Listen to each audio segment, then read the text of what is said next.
Hey folks, hope you're well. Just going to do a quick kind of first impressions on these Expeditioners. Just got them in on Friday. I sized and wore the blue variant over the weekend just to get a feel for fit and finish and comfort and just overall impressions. And I know I've got a full review coming probably end of this week, start of next week. But a lot of you have reached out and said, hey, what are your first impressions? What do you think of the design, the build? Should I order one? What's the color like? Wrist rolls, that kind of thing. So just a quick kind of first impressions, having had these, over the weekend. So first things first, I think they've done a great job in segmenting the colors into ones that we'll all gravitate towards one or other with. So I don't have the cherry blossom or the kind of silver or white, but obviously those lighter dials, I think they're very pretty. I do like the silver. I used to have an Alpina 4 in the silver, very similar kind of look with the stainless steel bezel and everything. It was beautiful. However, I kind of personally prefer the rich dials like the blue and the black. And the blue is the one that I was instantly drawn towards, and actually I'm thinking of ordering anyway. Just want to wait to get these in and see what it was really like. But I will say this, out of the box, having opened this and looked at it the first time, I think the sunray dial on this is much more sunray than it makes it look in the photos on the website. So that's one thing that you may notice. And that's something I love. I think it's, I was worried it was going to be this kind of satin finish and it was going to be, wouldn't feel really high quality, but it actually really does. And this kind of enamel dial with the date cutout, you won't be able to see it here, but the date cutout has this, actually you can see it, it has this lovely gloss effect around the cutout, which gives it that lovely depth. So that's the blue.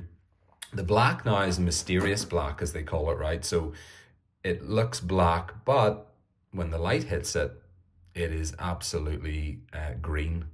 So I don't know if you'll see this here, if I can get it. Yeah, just a little bit. I'll polish the crystal here. But just as the light hits it, you'll see the green come out. Which is actually really lovely, and I think it's beautiful. I'm a big green fan, but it has that dynamic, so it is pretty much pure black, and then as the light hits it, you get the green come through, which I think is great. So you may love or hate that. I think that's probably going to be the case for a lot of people. I actually love it. Other things, just first impressions, are that there are a lot of similarities and design cues that kind of run through from the Ocean Rover 2 or the Silent Service. So just to run through those, the case design is very similar to the Ocean Rover 2, but you'll see in the full review, I have two of them side by side and you'll see the differences. The case is a little bit thinner towards the end of the lugs here on the Expeditioner here, and it kind of slopes down faster than the OR2. It's maybe a little touch thinner, but the OR 2.5, the latest versions, I'm actually waiting on one that I had John put together. It's like my ideal build in that particular watch. But they have this ultra thin case back. So you see like the normal OR2 has a much more pronounced case back dropping down. On the Expeditioner here, it's super thin. And I think that follows what they're doing with the OR 2.5 effectively. The bezel look is very similar to the Silent Service. So it has that kind of industrial teeth look around the outside, but being the slightly smaller size, this being 40 versus 41 on the Silent Service, it's actually a little bit more subtle and a little bit prettier on this than the Silent Service. So that's the sort of similarity there, but I think sizing down works really well. The lugs are a little bit thicker on this versus the OR2. So again, side by side, it's noticeable, but they're quite elegant on this, just not quite as beefy as the Silent Service. So that's one thing I noticed. You got your usual kind of design cues from the crown stamp here with the flower to the red seconds hand kit. Again, you've got the Silent Service style dial markers, the applied indices. And again, I think that's where it creates this lovely mix between all their previous watches, but keeping a lot of the consistency there. The bracelet, you're either going to love or hate, I think, the polished center links. They do attract every mark you can imagine. But it is quite nice. It wouldn't necessarily be my choice. I probably would get them to brush the center links on this. However, I actually really love the center polish in the clasp, and I probably, if I can, and I go to order one, I probably do that. So keep the clasp as is, like this. I think it's beautiful, and then brush the rest of the bracelet. I think that would work really well. The bezel insert itself, I've heard a lot of people say, about smudges on the insert, because it's as far as I understand, it's a ceramic insert, but then obviously the polished elements are like stainless steel. The engineering of that insert is just next level for a start. But I haven't experienced any issues with smudging on either of these. And it came completely wrapped. Both of them came completely wrapped like you would get them out of the box. So I don't think it's necessarily a big issue there. Everything is wrapped, by the way. When you get these, you'll know, if you've had, as you know, from new, like all the flanks are completely wrapped. Everything on the bracelet, from the little clasp to the internal to these here, I haven't even removed those. Everything is wrapped.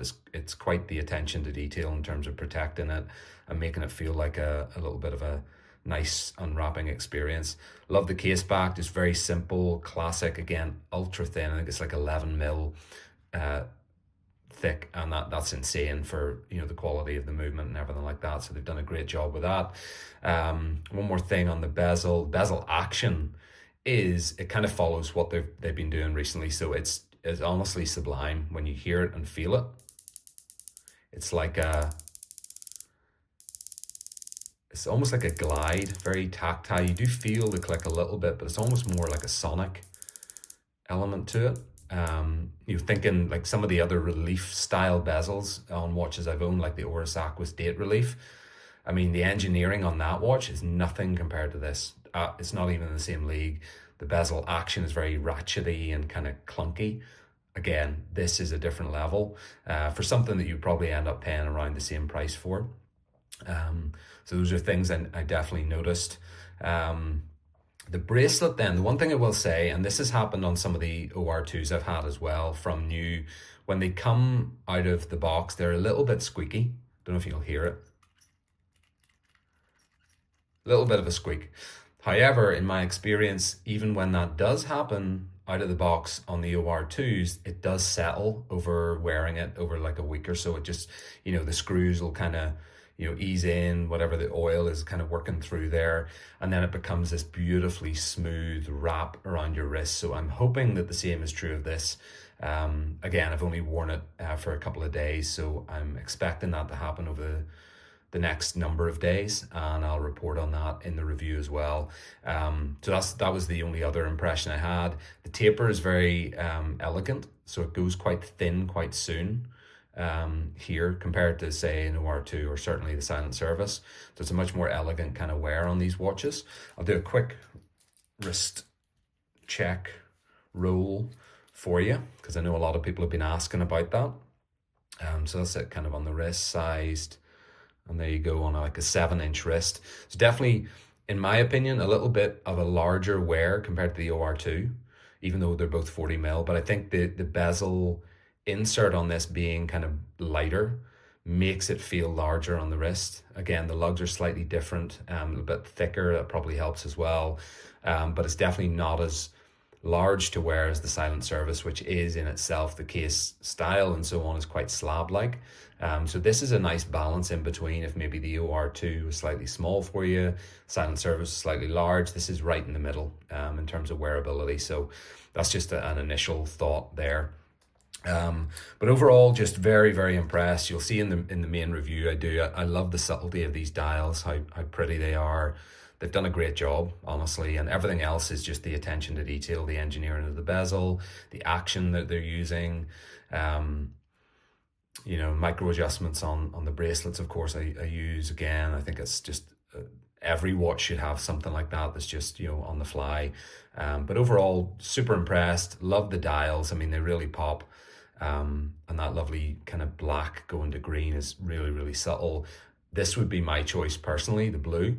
Everybody's going to gravitate towards one or other, but this is definitely my type of colorway. So just first impressions. If you've any questions, let me know. I'll follow up with a proper review, probably end of this week, start of next. You'll see all the full details in comparison with the OR2 I had in, and thoughts on these. But absolutely phenomenal watches. If you're ever in the market or thinking about it, I would not even hesitate. Just, pick a color you like, go with it. You won't be disappointed in terms of the quality. It's out of this world for the price. So there you go. Take it easy, guys. Hopefully this helped, and I'll see you soon. Cheers.